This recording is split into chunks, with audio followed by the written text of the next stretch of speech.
Lu semua lagi dengerin podcast awal minggu untuk tanggal, I think ini akan tayang di tanggal 7 Desember atau 8 awal minggu depan. Minggu kedua Desember ini, pemerintah sedang kebingungan apakah harus libur dari tanggal 20 Desember atau 24 sama 31-nya doang. Gue sih terakhir dapat bocoran 24 sama 31. Jadi dari minggu ketiga mau dihabisin ke belakang, end up-nya cuma jadi 2 hari. Sebelum Natal sama sebelum Tahun Baru. Ada 2 alasannya kenapa. Tadinya kan yang mungkin pengen diliburin panjang karena biar angka penyebaran nggak nambah, udahlah orang nggak usah beraktivitas di rumah aja. Tapi karena sekarang penggiat hashtag di rumah aja udah liburan semua, jadi yang ada kalau dibikin libur dia langsung nyebar semua dan ekonomi lagi membaik. Jadi kalau lihat saham, aku ngapain nih ngomongin saham, lu nggak ada yang punya saham pasti denger ini. Orang-orang miskin. Kalau miskin tuh susah emang stay di rumah, pasti pengennya liburan. Tapi kalau lu punya duit, gua akhirnya mengerti kenapa orang dan ekonomi tidak bisa dipisahkan. Karena begitu lu punya duit, lu kayak, oh ntar dulu nih, kalau ekonomi hancur repot juga. Gua sekarang kayak, wah, gua juga sempat kayak, oh ya libur panjang, tapi ntar pikir-pikir, saham lagi bagus nih, kenapa harus diberhentiin orang-orang kerja? Gawat, ntar pasti drop lagi gitu. Jadi ya itu gue akhirnya setuju ya. I think mata si itu waktu wawancara presiden, she's being too harsh karena presiden ngejawab bahwa ya orang dan ekonomi tidak dipisahkan. And I have to say itu benar. Itu benar karena kalau menurut lo itu nggak benar, either pilihannya 2 menurut gue kalau lo nggak setuju sama itu. Either lo datang dari keluarga kaya yang udah 3 generasi kaya, yang gua rasa kalau lu punya anak pun juga masih bisa kuliah tanpa lu kerja, atau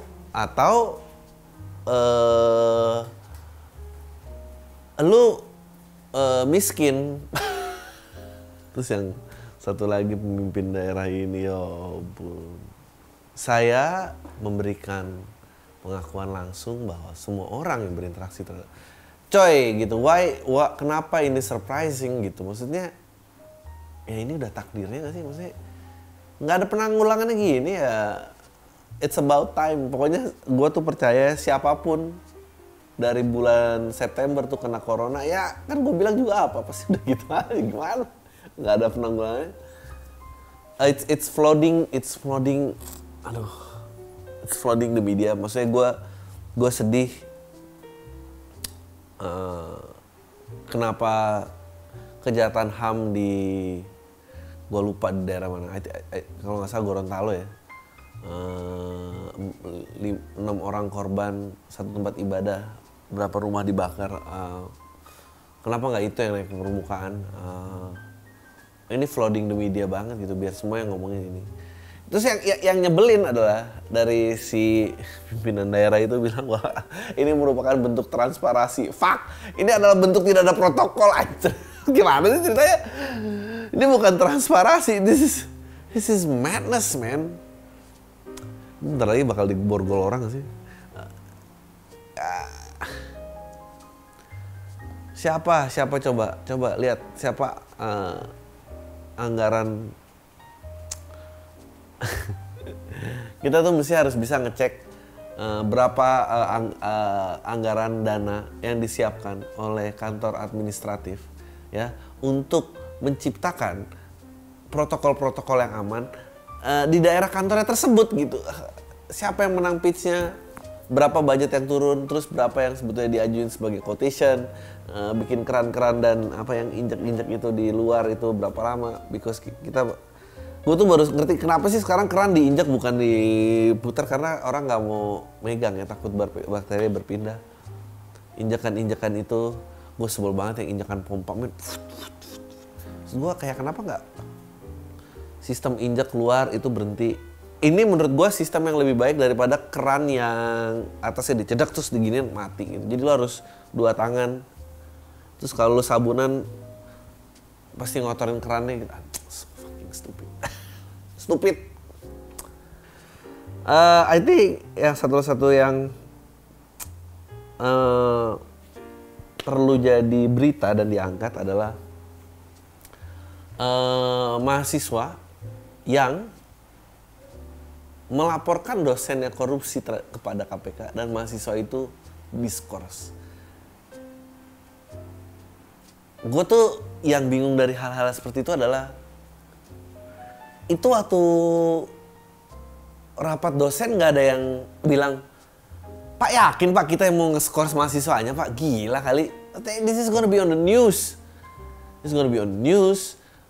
Dan menurut gua mestinya rapat itu direkam. Semua yang menyatakan setuju mahasiswanya diskors itu pasti kotor juga, yakin gua. Dia tuh deg-degan. Anjing Tony udah dilaporin lagi, kita gimana nih berikut, itu pasti kotor juga, yakin gua. Lo harusnya periksa tuh semua orang yang menyatakan setuju untuk biar mahasiswa ini diskors. Nggak bisa, kita nih harus mentingkan nama baik kampus. Kritis boleh, tapi ganggu status quo jangan. Gila kali. Gila men. That's why kenapa censorship itu tidak boleh ada. Kalau lo mau lu digugat ya balas dengan gugatan lain dong, idea versus idea. Tapi gue salut juga sih itu mah. Karena kalau gue jadi teman-teman mahasiswanya, gue bukan jadi orang yang kayak, lo mau ngelapor serius lo? Enggak lo aja, gue titip aja, gue pasti gitu.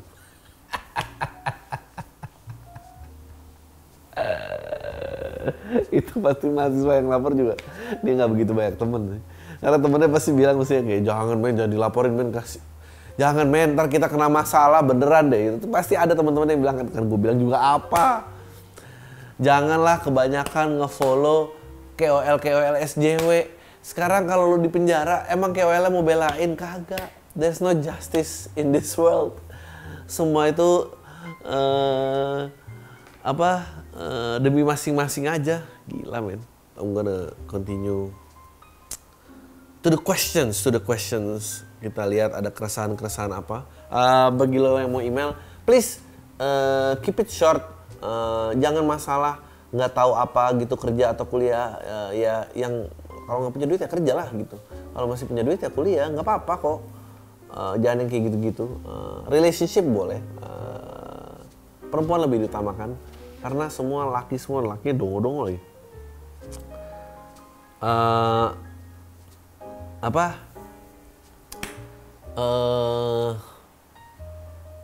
Ya email aja ke podcast@awalminggu@gmail.com. Karena sejak pandemi saya kembali ke rumah dan di mana saya harus membantu orang tua kerja jaga toko dan ada usaha penggilingan gabah.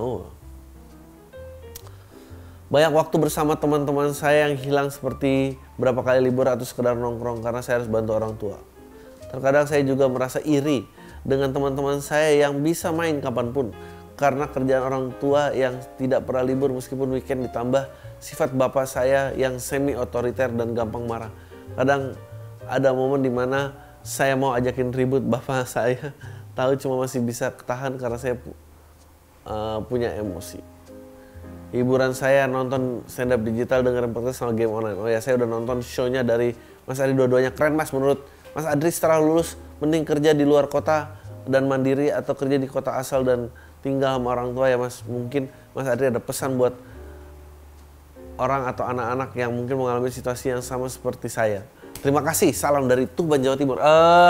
Menurut gua ya, tergantung orang tua lu tuh kritis apa. I think kalau dia, ya kalau lu tinggal 3 tahun dia hidup ya lu tinggal aja. I think mandiri itu penting. Burung tuh pun harus meninggalkan sangkarnya.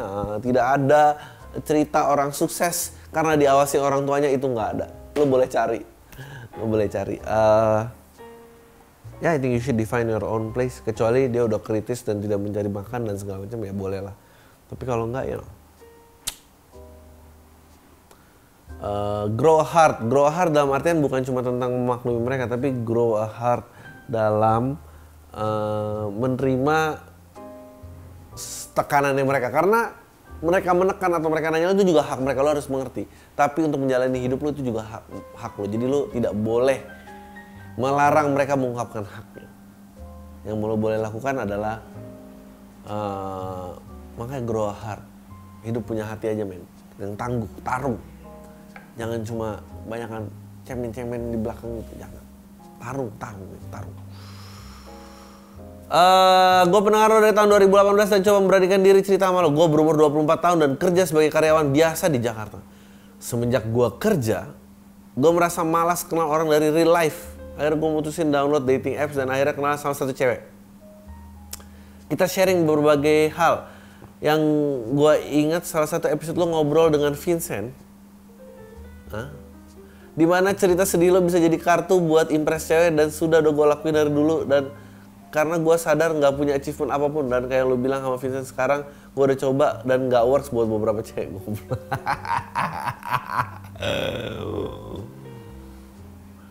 Singkat cerita gue ngajakin dia ons apa sih? Eus. Tapi dia nggak mau dan dia juga nggak maksa, dan gue nggak mau kalau nggak ada konsen.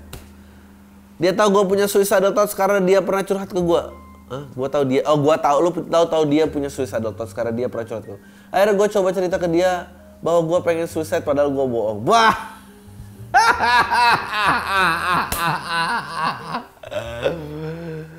Dia telepon dan coba ngebujuk gue jangan buat ngelakuin hal itu, dan dia pernah ngalamin yang sama. Dia juga bilang mau ketemu gue dan bakal bersedia ons kayak gue minta sebelumnya, asalkan gue nggak ngelakuin hal itu. Goblok. Lu tuh serendah-serendahnya umat manusia. Pertanyaan gue, bang, apakah gue punya kecenderungan psikopat karena gue gunain vulnerability orang buat itu ya tercapai? Enggak, lu nggak psikopat. Psikopat itu lu lahir sebagai psikopat. Enggak, lu tuh sosiopat. Jadi lu lingkungan yang membuat lu seperti itu, atau keputusan lu membuat lu menjadi orang gila. Iya, lu menggunakan kesedihan untuk mengundang orang. Nah, apakah gue termasuk rapist karena doyol? Enggak, lu bukan rapist, lu manipulatif aja. Sorry bang kalau ceritanya nggak jelas. Ini yang epic nih. Sorry ceritanya kalau ya. Sukses terus buat podcastnya, God bless you. Lu baru mengarang cerita, ngajak orang tidur ngaku-ngaku suicidal, ya. Terus God bless you, anjing lu. Terserah bang, ceritanya gue lagi mau deketin cewek, tapi gue udah lama banget nih bang gak serius dalam mau deketin cewek atau pacaran. Sejujurnya gue merasa kayak udah tumpul gitu loh skill gue deketin cewek. Emang apa sih skill? Tapi teman-teman gue sih bilang gue aja yang terlalu mensistematikakan cara deketin cewek. By the way cewek ini udah gue kenal dari pas S1 dulu, dan sekarang ngambil S2 bareng gue. Oh mantap, wow. Dan gue juga udah beberapa kali jalan gitu sama dia bang, walaupun nggak berdua, tapi gue punya insting bagus gitu loh bang kalau misalnya gue ngejalin hubungan sama dia. Jadi gimana ya bang, apa gue harus deketin pas dia umur insecure-nya dia aja? Atau lu kasih tahu cara efektif yang deketin cewek di umur yang produktif?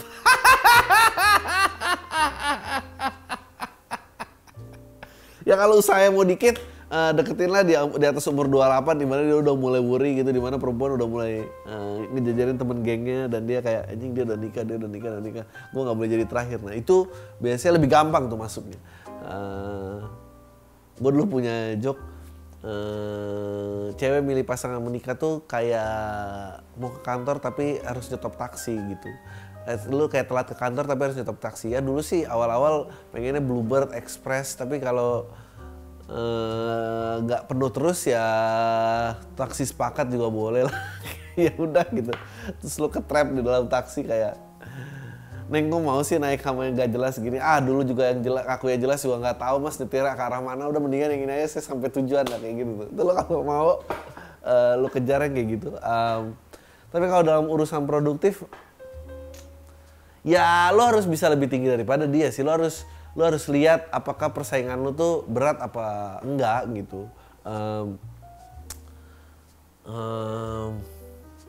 I think the best way is to be straight gitu, untuk kayak gue keluar yuk gitu, let's go out, but I don't wanna, gue nggak pengen keluar ini kita sebagai teman.